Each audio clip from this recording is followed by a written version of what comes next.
right. I got Dave here. I think that We want to welcome everybody here. Speaking of that, Celinda. We want to welcome everybody here. Everything all at once? Everything all at once. It's honestly a sensation. Aliens listen to it. hello everybody. Welcome to another incredible, mind-blowing, amazing episode of Everything All at Once. Everything at Once. Damn, someday I'm gonna remember how to say the name right. One day. One day. we'll get it. We'll get there. Making progress. I said it right last night when some guy asked me at Nosferatu at the Horror Fest. You did. I did then. That was the important time, not on the actual show, right? Right. I mean, if they're listening, they already know what it's called, right? Hopefully, right? Yeah. Maybe I'm confusing them a little bit. I'm not really sure. Well, when they hear that slapping intro music, it's got the all in there, so Right. it's not that. Yeah, they'll hear the intro music and know the song. Today, Celinda and Dave are joining us. We want to talk to you guys a little bit about what's going on in the world. Some crazy things happening. And I feel weird about calling us a news show. I'll just say it's some current events. I think current events is the right word. We're going to talk about current events. We're not going to deliver anybody any sort of news. Well, we might. You never know. Yeah, maybe. Never put a label on anything. Right, we might be giving some people their news, which is fine. It's good if you come to us for news and listen to us talk about these current events, and we're happy to bring that to you. It's something that we like and something we look forward to discussing on our own and here on the show now. The first thing that we decided that we were going to talk about was the Nordstream Pipeline and what's going on in Russia. What do you guys think about all this hoopla? It seems like nobody really seems to understand or know what's going on, so all we have is our own speculations. I think that just based on the history of the United States and sabotaging things, that it's pretty likely that it was the United States. Think it was the United States? Yes. I think that's the. I think that's like almost obvious. That's like what they want you to think. Yeah. I feel like that's what they're feeding us. That's definitely the narrative. I mean, I've heard like, the sound bites that Joe Biden said, President Biden said, oh, well, if things aren't taken care of, we'll make sure things are taken care of, you know? Especially directly relating to this Nord Stream pipeline. And for people who aren't familiar with it, it's a pipeline that goes between Russia and Germany. It's Germany. Yeah. And into Germany, and provides tons of natural gas that people use to heat their houses. And there was some tomfoolery, some shenanigans going on out there. Explosions that happened deep underwater on the German side. Right. It was 12 miles off the coast of Denmark. Right, and it's like 800 meters below sea level, so you can't just like dive down there. You need like some sort of equipment to get down to this thing. So it had to have been some actor getting involved in destroying these things. A submarine, maybe. Submarine, right. Unmanned vehicle of some type. I just I don't really see how Russia benefits from this, but I see lots of ways that the United States benefits from it, and also creating the narrative that Russia did do it. That there are lots of benefits for the United States. I feel like it's right now, most of the European countries don't want to help the United States and Ukraine fight Russia. And if they're successful in making people believe that like Russia is crazy enough to blow up their own pipeline, I think that is pretty good incentive for like NATO countries to start backing up the United States and like sending money and weapons to Ukraine, which would be a big help in defeating Russia, which is what the United States wants. And I feel like Russia loses out on all fronts by blowing up their own pipeline. It doesn't make any sense to me. I've been hearing some interesting the he said, she said really right now. A lot of it is like, oh, we don't know who did it. Terrorism, It was a random third party got all the way down there during this very tense conflict. Right. Lots of people Without have anyone submarines. noticing. Yeah, a lot of people have submarines. I mean, the But Beatles. like, They got a yellow submarine, Maybe right? it was Paul McCartney and Ringo Starr, you know? yeah, they're sick of all this shit. They blew the pipeline up. I think that Russia definitely stands to benefit on the fear factor of blowing up their own pipeline. I don't really trust the American narrative that Russia did it, but I'm saying that I feel like Putin is like a very strategic, long game type of person.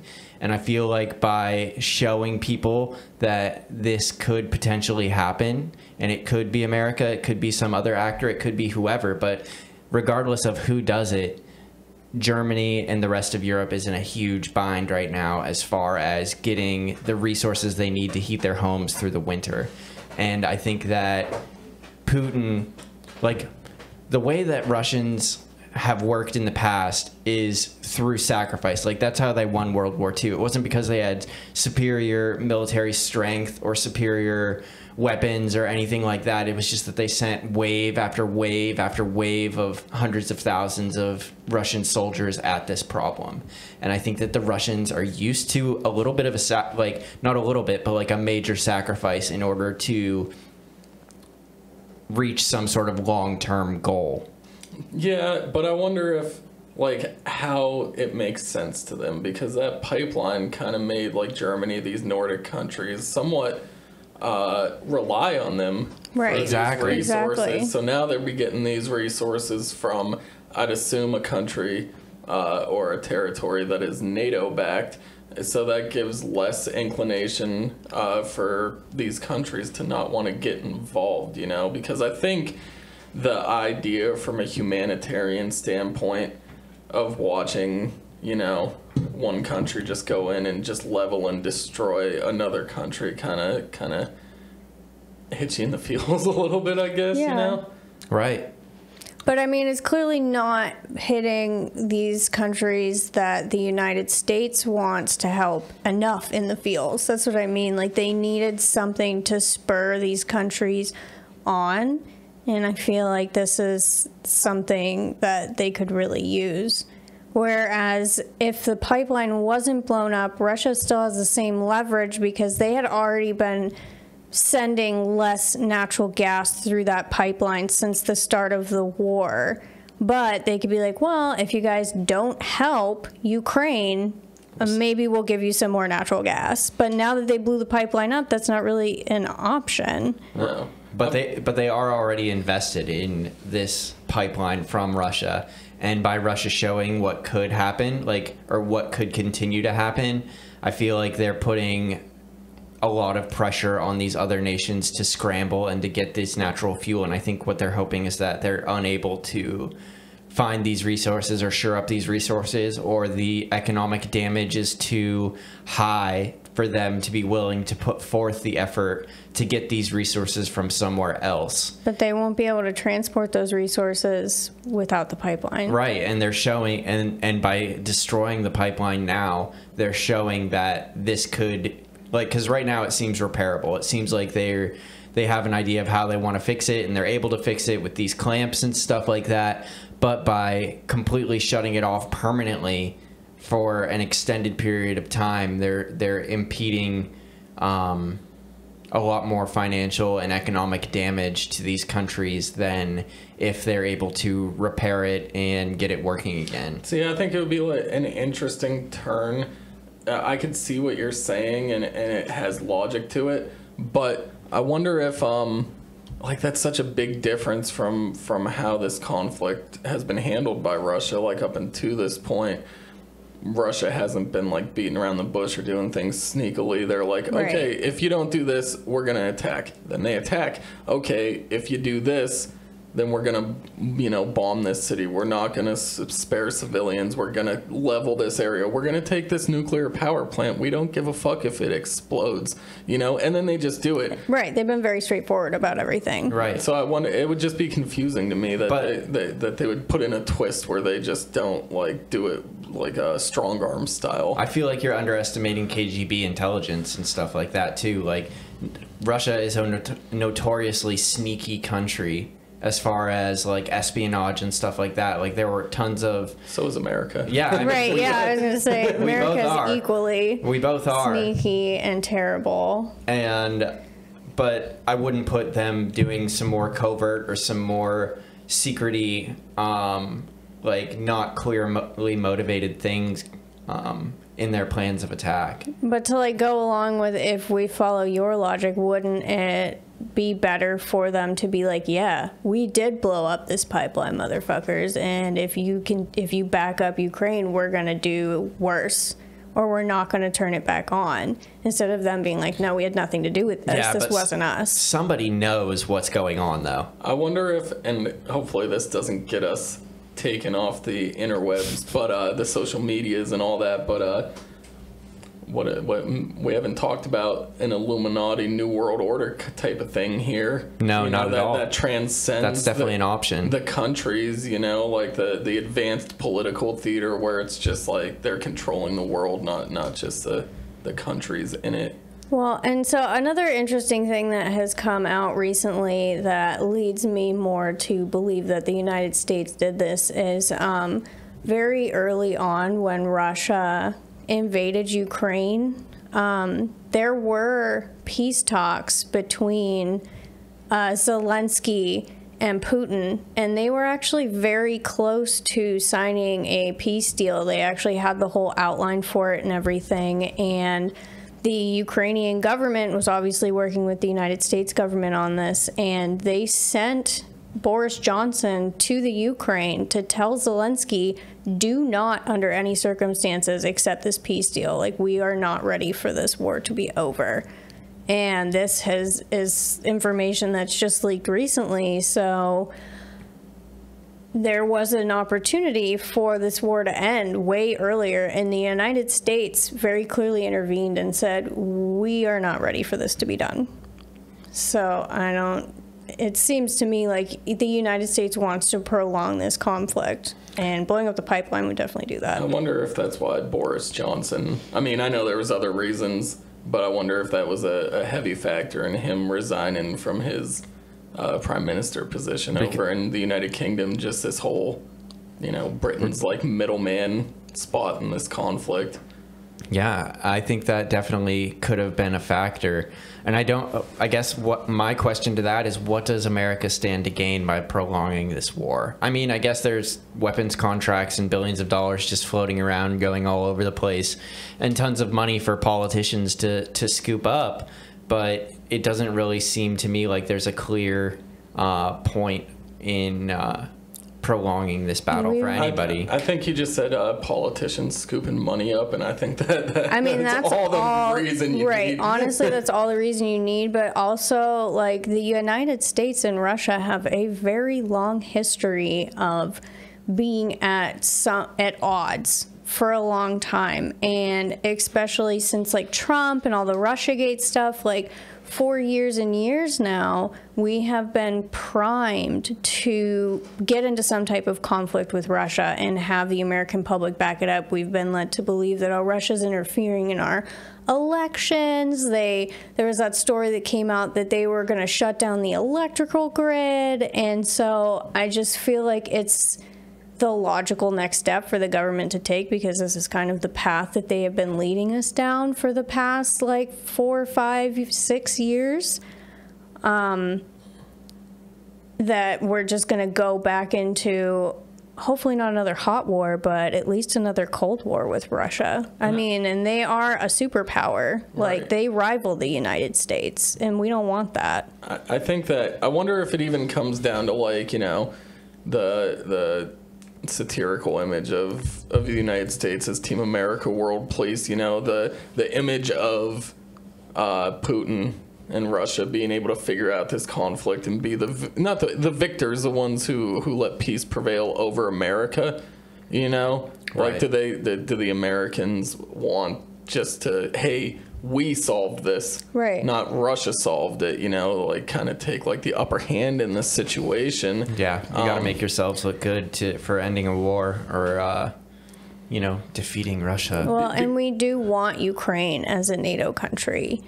And Russia under no circumstances wants that to happen or will allow it to happen, which is why they started this whole thing in the first place. Well, I mean, and I'm definitely not any kind of sympathizer, but you can only imagine why that would be something that would be terrifying. It kind of like when Castro took Cuba, they became communist, right? And they started bringing the missiles over, and that, you know, the Cuban Missile Crisis that Kennedy ended up figuring out with Khrushchev, and you get these countries that keep getting closer to you that are the exact opposite ideology. Like, what do you expect them to do besides try to defend themselves? Obviously, I'm no Russian sympathizer either. I don't support the war in Ukraine, but I think that it makes sense to look at the actual reasons why this is happening.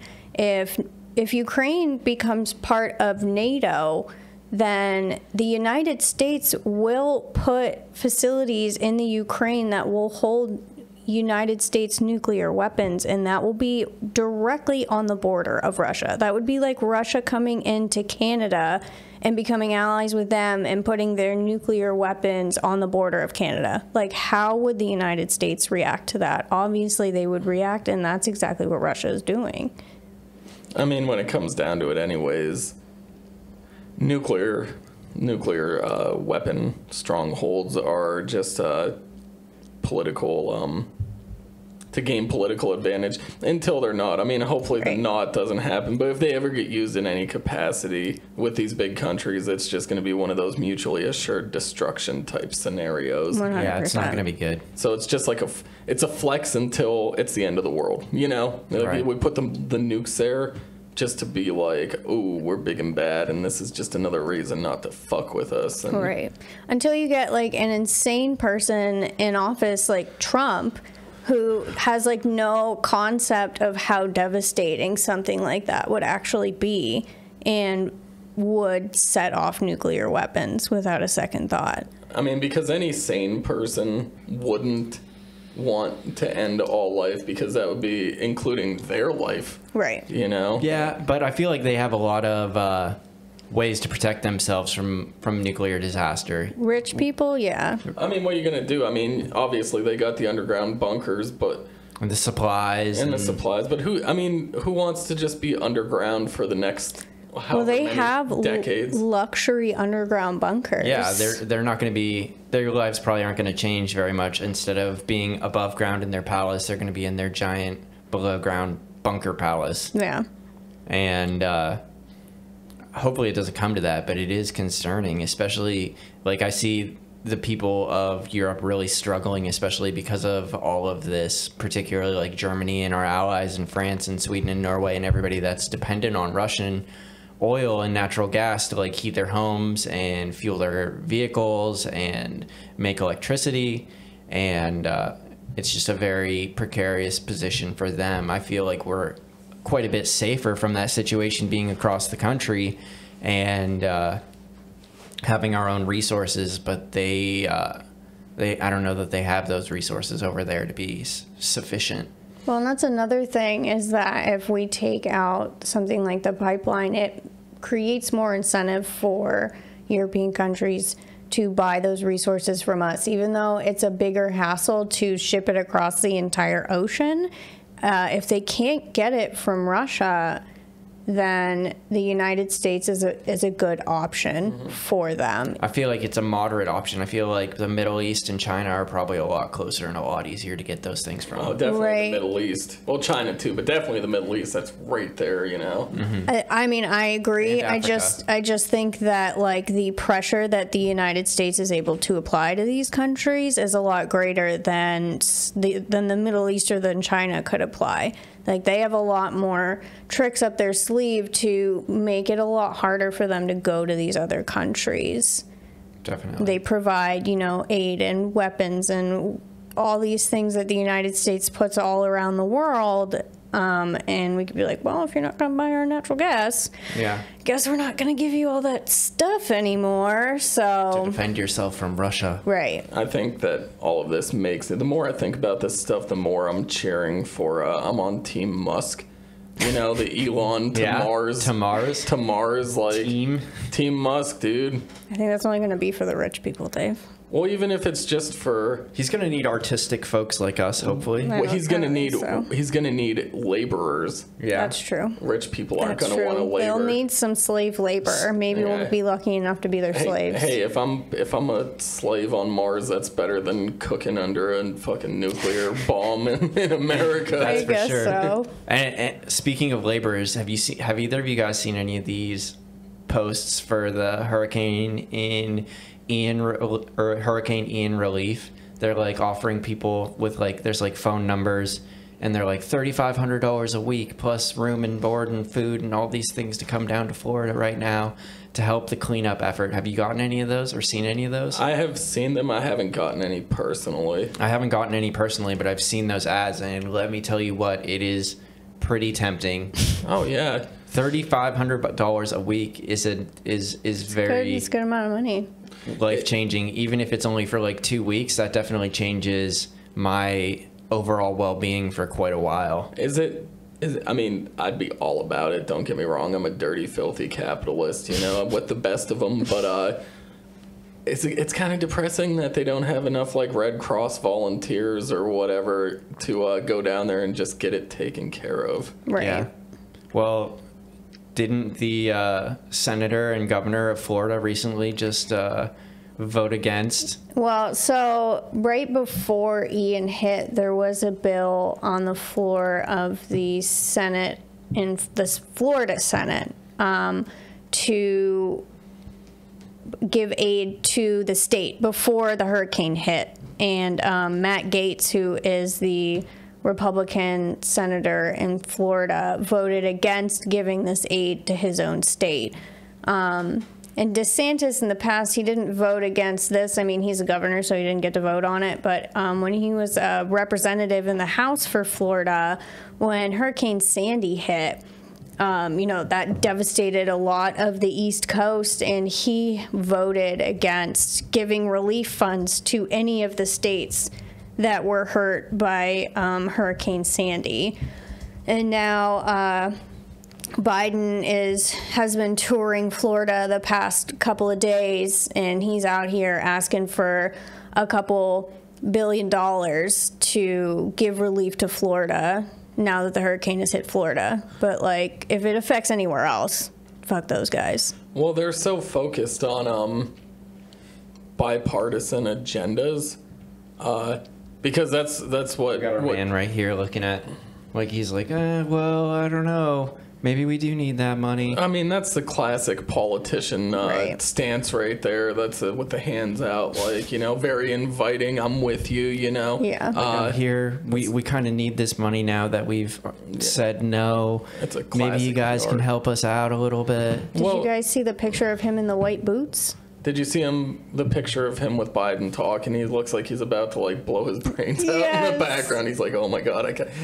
Thank you for being here, Mr. President, but I just don't want to be in this picture with you either. But like, thank you. I really need the money though. So can you please give me the money? Well, Senator Gaetz, he and DeSantis backed him up. There's a bunch of them here that look kind of funny.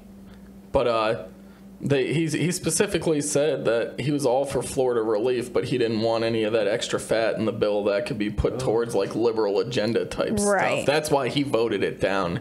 That was. He looks so shameful. He does. Yeah, that's what I'm saying. He's standing like next to Biden, and he's just like, "Oh, I fucked myself." See, but you know what? I have more respect for him than his famous former Republican leader, because I don't think you'd ever catch Trump in that in that situation. No, he'd with be like, Biden. these bitches can suffer. Well, no, like just taking a picture with, being on the same stage with him, like. So I mean, at least they come together for the important. Right, and it is also hilarious that DeSantis just spent $12 million taking immigrants that were in Florida and shipping them to Martha's Vineyard. Like, that was like 3 weeks ago. That was a big deal, He just spent $12 million doing that. To the sanctuary cities, and then the sanctuary cities were all like, oh, hold on, this is a national problem here. And well, I mean, like, Martha's Vineyard, like, did like give those people some relief, but they didn't have like proper housing for them and stuff. And it wasn't so much the states or the even like the local government as much as these nonprofits that are just like, you know, singular in purpose, and they really truthfully want to help these people, but they're like, guys, you know, we didn't have any preparation. We only have so many resources. They work off of grants and donations. Like, it's not a for-profit business. It just puts them in a very poor situation. Right. And all of those immigrants were here legally. Like, all of those people that he shipped had already won asylum in the United States. Like, none of them were, like, up for deportation or anything like that. They were all here legally at this point. You know it's bad because Jared Kushner, like, he quickly switched and pivoted to something else. But when he was interviewed on Fox News, he did say you shouldn't use people for a political agenda. That's not right. Then he was like, well, let's talk about something else. You know, I don't want to sound too liberal here. But when you got someone like that who's just like, you know, this isn't right. Maybe you should do something else. Maybe it's pretty bad. I wonder if you should spend $12 million.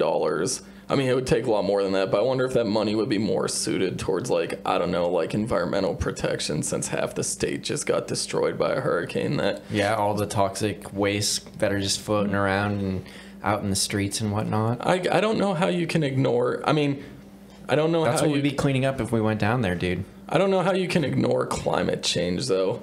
Especially in a state like Florida. Yeah. Where it's most underwater. of your state is surrounded by water. And built on a swamp. Right. Exactly. They just had that high-rise apartment building was it like a year or two ago that just like the one that collapsed? That collapsed and just like sunk into the ground or whatever. And they were like, it was a structural thing, which I'm sure it was, but because it was an old building. But like, I watched a documentary about that recently. Was it interesting? Was it cool? It bordered on negligence, basically. Like the engineer that designed this whole thing just got done proposing the same structural ways to build this building that got denied for another skyscraper down the road, and then came over to this one that did collapse and was like, hey, we can do this, we can build it this way.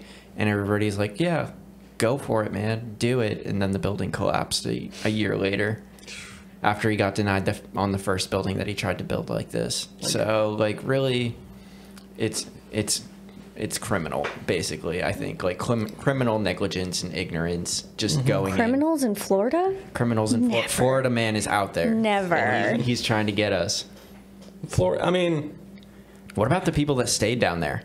I mean, do you know anybody personally who did? I saw some people on Facebook that stayed down there. I did too, yeah. I do, yeah. I have family that lives in the area. So do I. I also had family that left that area.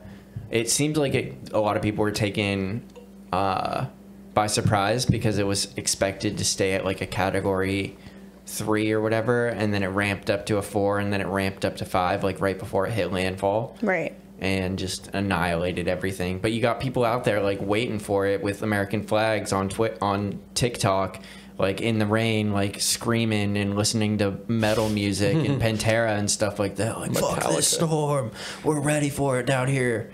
See, and the American flag waving with the metal is kind of different from what I was gonna say, because I was about to defend them. You know, not that, but I don't know. Is it kind of similar to like us up here in the great up north when we get hit with like crazy blizzards and we're outside driving in like 8 inches of snow that's unplowed just because we have to go to work?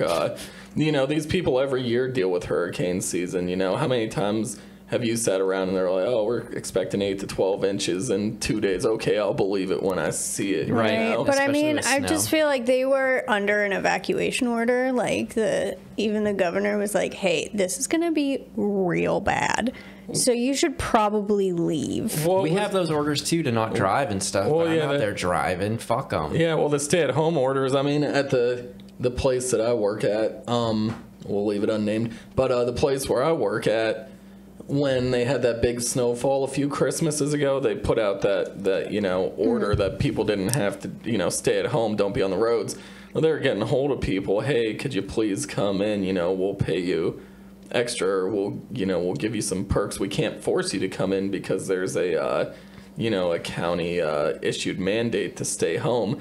But, you know, if you feel like risking your life on the road, you know, we'll go. Right. We'll make it worth your while. I just feel like it has to get like really, really bad for something like that to be issued where we are. Like it has to be like 6 feet of snow in 24 hours, like it was that one Christmas. Well, I'd say Ian is pretty comparable to that. Yeah. With how much stuff got destroyed. I just think that it's just we live in a different part of the country. We don't Right. deal with hurricanes, so like when we see something like that, we go, "Well, why the hell do these people not leave? Are they, you know, dumb or dense or, you know, stubborn or whatever?" I appreciate their tenacity. Tenacity, yes, tenacity. I appreciate it. Yeah, Survive that shit. I do too. There's so much wreckage and stuff on TikTok. People like floating around in like kiddie pools in their living room. That's like 4 feet underwater, and they're like, "Yeah, we're making it out here." And there's like boats floating down the street and sailboats and roofs getting torn off. I was stuck in this. Well, I like forcefully. I heard that there was a TikTok algorithm of just hurricane destruction, and I got myself into it and just watched tons and tons of people's property getting destroyed, which really sucks for them. And I don't mean to sound callous or anything like that, but I'm not invested in Florida and or Tampa or St. Petersburg, where people are getting all of their stuff destroyed. But it was fun to. It's like those morbid curiosity type things. Morbid curiosity. Where yeah. you're just watching roofs float down streets and. I mean, it's sad. You hope that those people, I mean, they got their homeowners insurance and stuff, but it's just like when you live in Tornado Alley, you know, you hope it doesn't hit you. Yeah. I mean, people got to live somewhere. I mean, Right. Florida, I think a lot of people go down there for like luxury, or it's like a snowbird place or a retirement place to go. So it's like a destination state. Right. So you got people that like have their feet dug in. Yeah, they don't they wanna want be there. They want to be there. They don't want to go anywhere else. Right. The hurricane's better than the snow. Back Right. wherever I mean, they the were hurricane from. only lasts like a couple of days. Snow lasts 6 months. Dave, do you think you could survive a hurricane? No, I can't. I don't know how to swim, dude. No, I couldn't. What if you had a floaty pool to sit in? a floaty pool? I mean, if I had my arm wings on or Yeah, your something, little wingies. or like I say, And no. a life jacket. I think I'd rather take my chances against a tornado, Yeah. than a hurricane. I think I want to go through a hurricane. Yeah, Like just to survive it and ride it out. I feel like that would be an experience and it would be exciting. I think tornadoes look so much cooler. Yeah. Because they're like really definite, you know what I mean? You see a tornado, you kind of just like I you feel see like a hurricane. tornado is scarier to me than a hurricane. Yeah. You know what? I think the scariest out of all of the natural disasters would probably be. I think it's on the West Coast. I wouldn't want to live on the West Coast because I think earthquakes and rampant wildfires are scarier than tornadoes and That's hurricanes. true. A fire, you can't really survive through a fire. You can survive through a hurricane, you can survive through a tornado, but I think if a fire comes and you're like in your house, you're pretty much Right. I also feel like Done. tsunami is terrifying. Oh, if I yeah. had to pick like one natural disaster that was the scariest, it would be a tsunami. I like a think huge 150-foot tsunami. Right. Like coming in at Japan, you. Yeah. that happened Or however Thailand, long right? back. Yeah. I'm gonna raise you one. I think earthquakes are terrifying because maybe like the religious ideology of the earth opening and you just falling down into it. But I'm gonna say, now that you mention that probably for me the scariest natural disaster would be a massive volcano eruption. Yeah. That would be concerning too. That would like be scary. Yellowstone status. Right. Yellowstone, or what's the one? What's the famous one? Pompeii. Thank you, Pompeii. In Greece. In that was like Greece. thousands of years ago. But though. still, But like something like that could still happen. Yeah, well, Yellowstone's supposed to happen any day now, apparently. Don't say that. don't say that. Yeah, I mean, that's kind of like the asteroid hitting the Earth, or like That it's would kinda- also be pretty scary. That would Yeah. probably be the worst one, I think.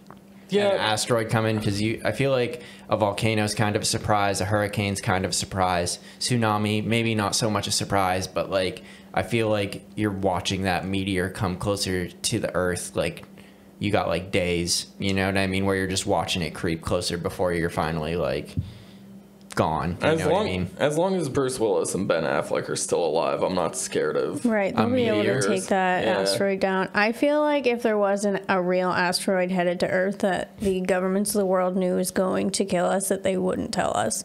and it would just be like amateur astronomers like on the internet like screaming that there's an asteroid coming towards us, and we'd all be like, oh, haha, those crazy conspiracy theorists like Alex Jones. Yeah, Alex Jones would be out there and be like, there's a fucking asteroid coming, it's gonna kill all of us. Like, oh, Alex Jones, like, oh, you rascal, silly, you rascal. And then we'd all realize it once it was too late that they were actually right. It's in the sky, and we're like, what the fuck is that? Right. Yeah. It's the coming. government lied to us? What? They might try to. I feel like they might try to explode it or whatever, or like destroy. They would try, yeah. But I'm if saying they failed. Well, they just sent out that thing that the asteroid deflector or whatever. See how that works. I mean, it's a cool concept. Let's just. I mean, I think it's kind of funny, human beings' arrogance. So like, well, we're just gonna deflect this asteroid that's just, moving naturally through space and just fuck something else up for some. I mean, it won't else. be us, so that's fine. We are an arrogant species. We are an arrogant species. I think Florida shows that too. People are like, oh yeah, these hurricanes come and destroy everything periodically, but you know what? I like it where it's warm, and I like the beach, and I'm staying here, and we're gonna fucking survive this because this is where I want to be. I just don't understand the people that just treat. I don't know. I don't want to go down that route.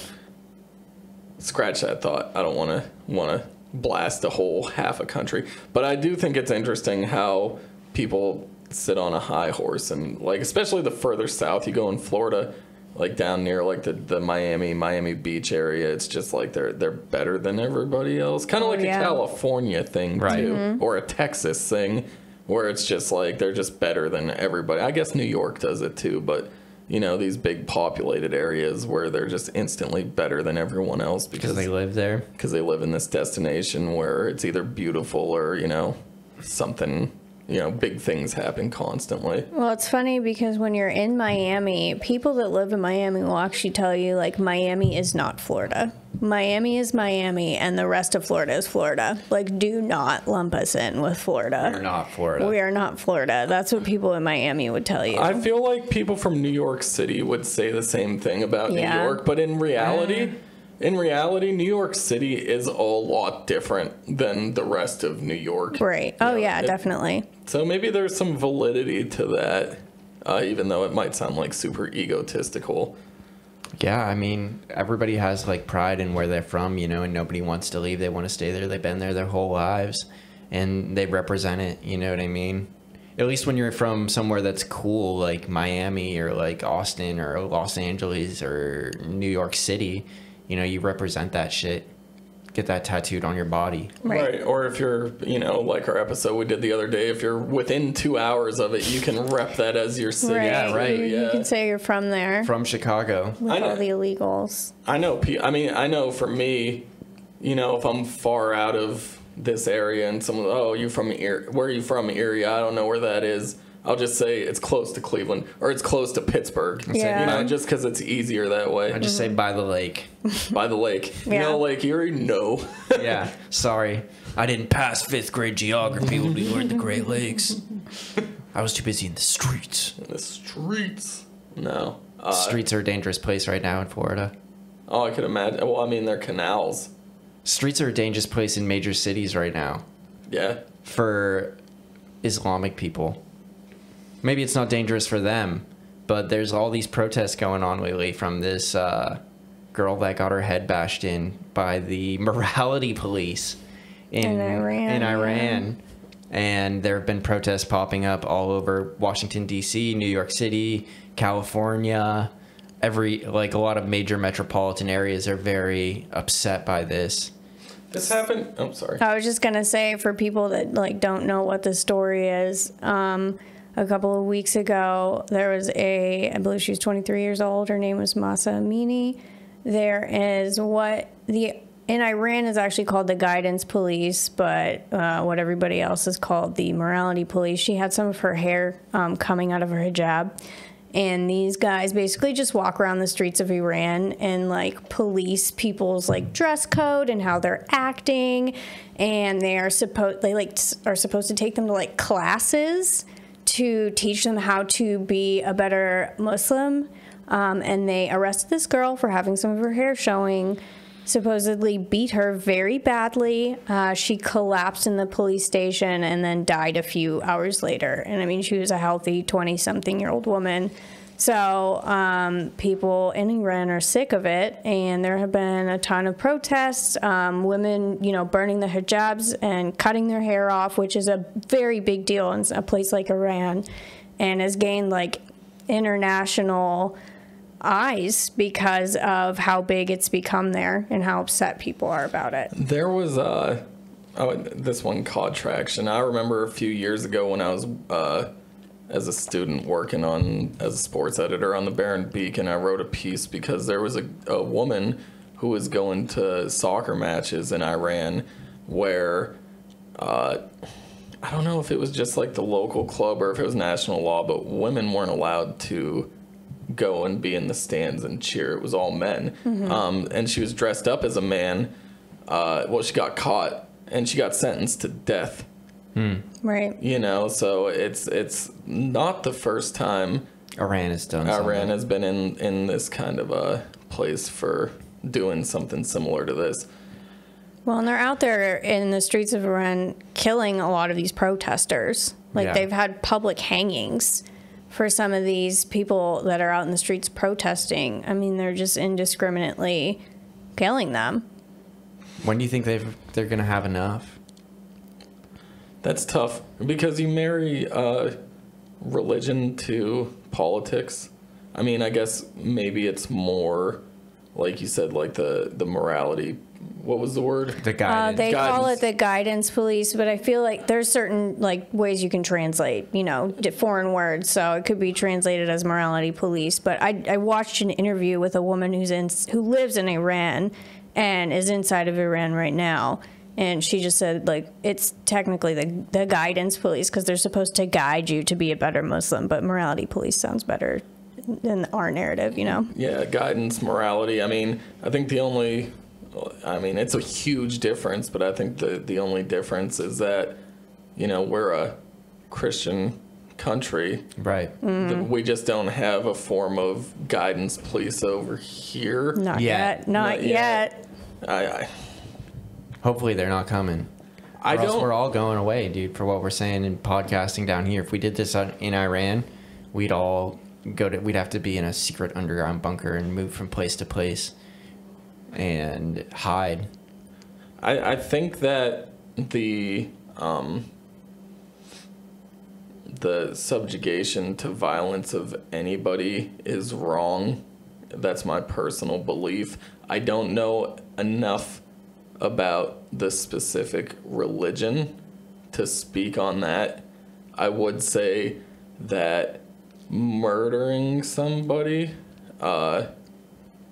for something that doesn't seem like that big of a deal to me as a bystander is wrong, but You siding with Iran here, Dave? It sounds like Dave's on Iran's team. He's saying there's different cultural norms. There's different cultural norms, and so like what may seem completely unacceptable to us, like is part of their life, and that is acceptable to a lot of the population in Iran. Thank you. That's what I was trying to say. Their pain threshold is pretty high as far as things like this are concerned. Like if you had a country where, I don't know if there's any left, you know, I'm ignorant to it. But let's say you have a country where the age of consent is lower than it is in America. I'm sure there's lots of countries like that. 100%. Right. I just don't know the exact one, so I'm not going to call it out. But like over there, you know, if you're sleeping with like a 14, 15, 16-year-old, it's just and you're an adult, it's a normal thing.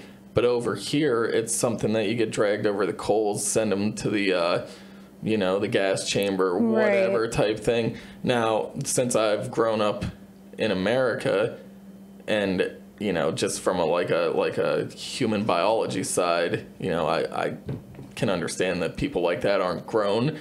I wouldn't be behind. I'd be like, absolutely, those people are sick or whatever. But they come from a different culture. It's just, I think the reason that they hate Americans so much is because of that, like, egotistical, we know everything, we know we're better than you type of Right. thing. You need to live your lives according to our standards, or you're wrong. I still think it's absolutely wrong that this poor girl was Well, murdered. 100%. She shouldn't have been murdered, and that's how a lot of people in the country feel. And that's I think that's the biggest telltale sign, because this is a Muslim country, and these are, I'd assume most of these people are devout followers of that religion. So the fact that there's that much outrage there should spark the obvious debate that what happened was very, very wrong. It's definitely not an acceptable thing from our viewpoint, and I don't think it's acceptable mostly over there either. And I don't think they really planned on murdering this girl. It seems like she was abused and treated very roughly and poorly to the point that she did die. And it's understandable that they're upset and pissed off. And I'm just wondering when, because I don't think that like the army of Iran or the guidance police, morality police, regular police, whoever, is enough to control that population if they were to decide that enough was enough. I don't know, because I guess I wonder what there is the fear of violence. I wonder what the attention span is compared to Americans, because the way you just said that, they didn't mean to, they just roughed them up and hurt them and they happened to die. Reminds me a lot of the protests in 2020 over 100%. Breonna Taylor, George Floyd, or Ahmaud Arbery, and it's still like people feel strongly here, but like after a couple months, like Kind of peters out. well, the people that it matters to the most are still out there, pounding the pavement as hard as ever. But like the auxiliary people who were pissed at the shock of it all at once kind of dissipated quickly. Right. Well, and I think that, so listening to this interview the other day, it was very interesting because I feel like it gave another side to the story. I feel like a lot of the commentary I've seen on this is from people that are not inside of Iran. So there have been a lot of protests in Tehran, which is the capital of Iran, but it's not so, and like a few of the bigger cities there have been protests, but it's not like this is countrywide. Iran's a pretty big country, and not every single person in the population is like outraged and in the streets. In a few of the bigger cities, a lot in Tehran, but like in a lot of places, there aren't protests like this happening. I bet you they probably hide a lot of this in the media too.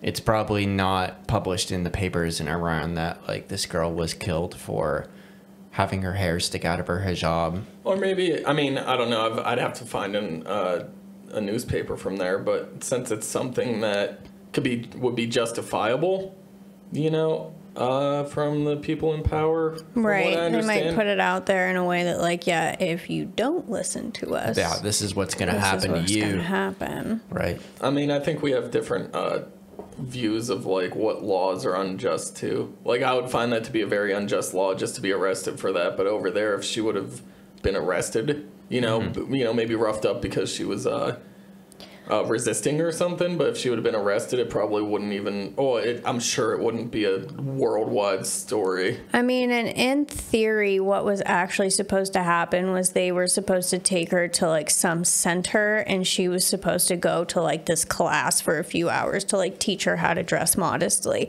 Like, that is what in theory the guidance police is supposed to do. So it's not like they're arresting her and taking her to jail. It's just supposed to be like guidance classes, supposedly, which obviously, it's not always going to turn out like that. But that is, in theory, what they are supposed to be doing. They're not taking people to jail. Do you know more about this one than I do? It seems like you've done more research. What I'm interested in is, has that guidance officer faced any repercussions? Oh, I can't imagine. No. The Supreme Court in Iran just came out with an official statement for the first time since all of the protests have happened. And from what I didn't read in depth about it, but from what I did read, they're basically saying that there was no like wrongdoing from the guidance police. Because the thing is there's no like video evidence so far of like these police beating her up. There is video evidence of them putting her in a van, and she seems fine. She seems healthy. And then there's video evidence of her collapsing in the police station. But what happened in the van from where they picked her up to the police station is what there is really no record of. So the story I read said that they were hitting her in the head with batons and that she collapsed onto the ground, hitting her head off the concrete, and then they hit her head off the van more before putting her inside of it. I mean, I watched the video of them putting her in the van, and I didn't see that. I also watched the video of her collapsing in the police station, and she was just standing there on her own. There was nobody around her. So I think that anything that might have happened was, like, inside of the van. Or they could have been, like, hitting her before they got her right to the van, because the video I watched is, like, right when they're getting to the van to put her in the back of it. Right. Also, how much do we trust Iran to really tell us the truth of what happened in this situation? How much do you trust anybody that's in power when they do something wrong? No, I'm not saying that the Supreme Court in Iran is right. I'm just saying that's the statement that they have come out with. Right. Most recently is that there was no wrongdoing. I mean, there's certainly not going to be any like accountability or repercussions for these particular officers that committed these crimes if it's proven. I mean, I feel like even if they discover evidence of these officers doing this, they're gonna sweep it under the rug. Like, it's already become an international incident. They're not going to release more evidence to say these people did something wrong. I think it's also important that a lot of the outrage comes from let's say places that aren't necessarily allies of Iran. You know, so like, we're at odds with Iran anyway. So if a bunch of Americans are protesting about what they did, why do they even give a flying fuck? You know, Iran doesn't care about that. I also find it so. In some of the stuff I've been listening to, the hashtag for Masa Amini is actually now the most used hashtag in Twitter history. Wow. Used more than any other hashtag so far in the entire history of Twitter. And not that I don't think that this is an, outrageous tragedy. I just find it's interesting that because Twitter is banned in Iran. Mm-hmm. Nobody in Iran can use Twitter. So I just think it's really interesting that this one incident has become so popular internationally when Iran is a really big enemy of ours. I mean, I can think of at least one similar incident that happened in a country that is an ally of ours recently this year, where it was like purposefully swept under the rug despite people trying to bring attention to the issue. And it's certainly because this country is an ally of ours.